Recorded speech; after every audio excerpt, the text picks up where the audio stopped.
प्रिय विद्यार्थियों, आज हम हिंदी साहित्य के प्रथम प्रश्न पत्र के अंतर्गत छायावादी कवि सुमित्रा नंदन पंत की कविता आह धरती कितना देती है से व्याख्या करेंगे। कल भी हमने इसी कविता की कुछ पंक्तियों की व्याख्या की थी, तो देखें। निर्निमेष क्षण भर में उनको रहा देखता, सहसा मुझे स्मरण हो आया कुछ दिन पहले। बीज सेम के रोपे थे मैंने आंगन में, और उन्हीं से बोने पौधों की ये पलटन मेरी आंखों के सम्मुख अब खड़ी गर्व से। नन्हे नाटे पैर पटक बढ़ती जाती है। कवि पंत कहते हैं कि मैंने कुछ समय पहले सेम के बीज अपने आंगन की धरती में बोए थे, और चूंकि ये बहुत समय पहले की बात है, तो मैं उस घटना को भूल भी गया था। अचानक ही मैंने एक दिन देखा कि वो सेम के बीज अंकुरित हो गए और उनसे छोटे छोटे पौधे निकलने लगे। तो कवि पंत कहते हैं कि बिना पलक झपके निर्निमेष दृष्टि से क्षण भर के लिए तो मैं उनको देखता रहा, और तब उनको देख कर के मुझे अचानक याद आ गया कि अरे, ये तो मैंने कुछ समय पहले अपने घर के आंगन में ये बीज सेम के बोए थे, और उन्हीं से बौने पौधों की ये पलटन मेरी आंखों के सम्मुख अब खड़ी गर्व से। और उन्हीं में से आज छोटे छोटे पौधों की पलटन बड़े गर्व से, बड़े अभिमान से मेरी आंखों के समक्ष आकर उपस्थित हो गए, खड़े हो गए।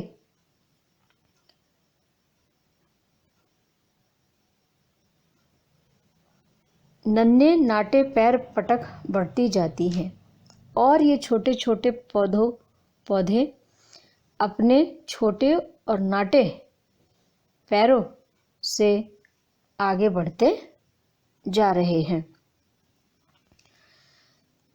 तब से उनको रहा देखता धीरे धीरे, अनगिनती पत्तों से लद भर गई झाड़ियाँ, हरे भरे टंग गए कई मखमली चंदोबे, बेले फैल गई बलखा आंगन में लहरा, और सहारा लेकर बाड़े की टट्टी का, हरे हरे सो झरने फूट पड़े ऊपर को, मैं अवाक रह गया वंश कैसे बढ़ता है।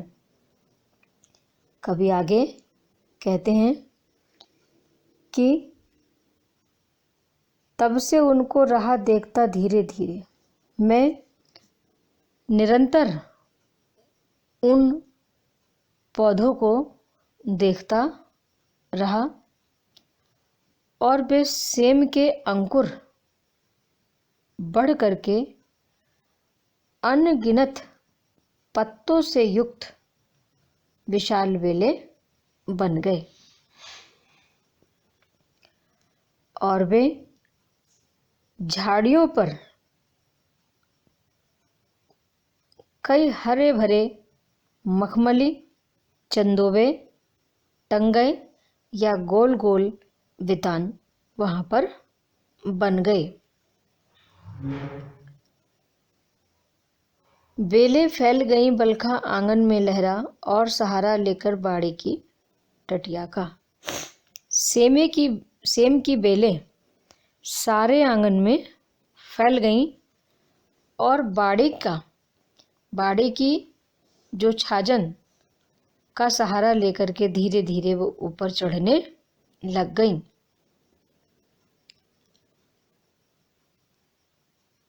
हरे हरे सो झरने फूट पड़े ऊपर को, मैं अवाक रह गया वंश कैसे बढ़ता है। उन बेलों से ऊपर की ओर सैकड़ों कोपले झरने की तरह फूट पड़ी।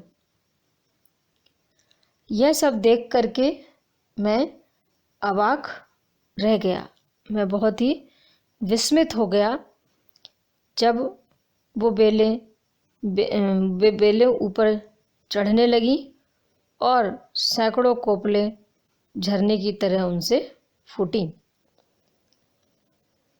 तब मैं ये सोचने लगा कि वंश की वृद्धि किस प्रकार होती है, कैसे अंकुर से बेलों का विस्तार होता है।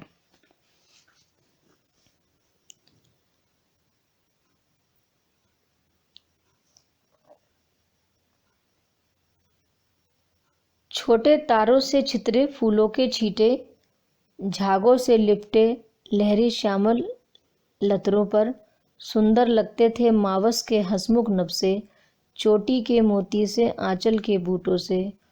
ओह समय पर उनमें कितनी फलियां टूटी, कितनी सारी फलियां, कितनी प्यारी फलियां, पतली चौड़ी फलियां, उफ उनकी क्या गिनती।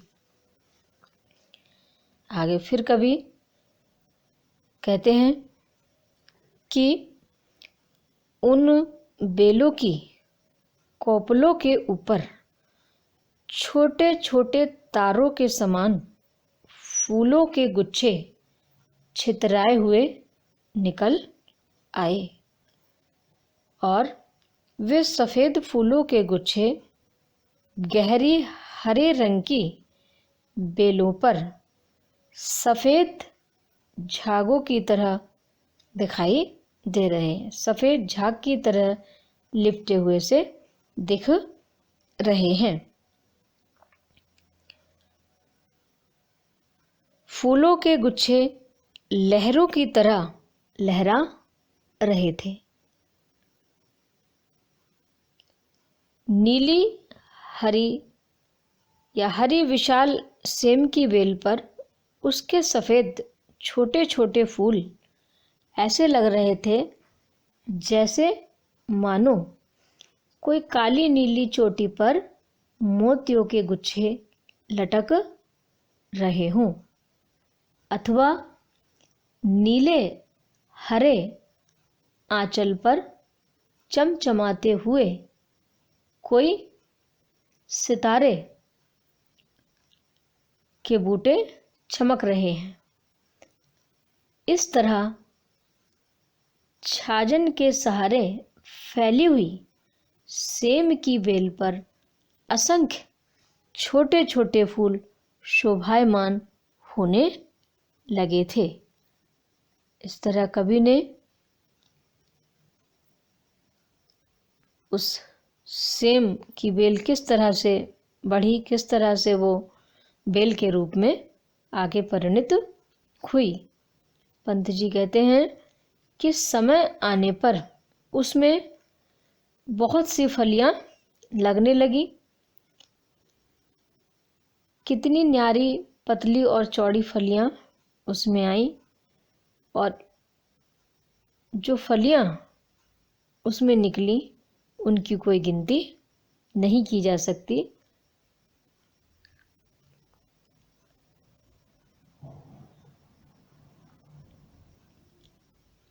वे फलियां लंबी लंबी अंगुलियों जैसी, नन्ही नन्ही तलवारों जैसी, पन्ने के सुंदर हारों जैसी दिखाई देती हैं। कवि कहता है कि आप झूठ न समझें, ये फलियां चंद्रमा की कलाओं की तरह नित्य बढ़ती जाती थीं। वे फलियां ढेर की ढेर सच्चे मोतियों की तरह और तारों के झुंड की तरह झिलमिलाती दिखाई दे रही थी।